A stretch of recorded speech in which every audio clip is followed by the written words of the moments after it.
এখন আছি আমি আমার দিদির বাড়িতে। তো আমরা অনেকক্ষণ থেকে ভাবছি যে টক টক কী খাওয়া যায়। তো দুপুরে এই সময়টাতে খুবই খেতে ভালো লাগে টক, আমড়া মাখা বা পেয়ারা। তো আমরা কিছু খুঁজে পাইনি, তাই আমরাটাই ছিল। তো আমরা সবাই মিলে বললাম যে ঠিক আছে চলো এটাই খাওয়া যায়। তো এইটা হচ্ছে আমাদের হিমু। তো ওকে আমি দিয়ে করাচ্ছি না। আর এখানে দেখো দর্শক কতজনা খাওয়ার জন্য দাঁড়িয়ে আছে। এখন কিছু বলতে পারবো না গাইস, জিভে জল পড়ে যাচ্ছে।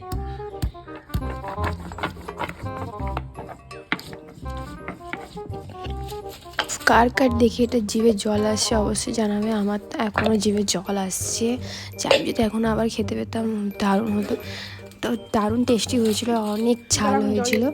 তো কার কার জিভে জল আসে সত্যি করে কমেন্ট করে জানাবে। আর আমাদের তো এখানে সবার খাওয়ার আগে জিভে জল পড়ে একদম জিভ শুকিয়ে গিয়েছিল। ফাইনালি আমাদের আমড়া মাখা রেডি হয়ে গেছে। তো এবারে আমরা জমিয়ে টেস্ট করবো। তো তোমরা সবাই টক খাওয়ার রিয়াকশানগুলো দেখো।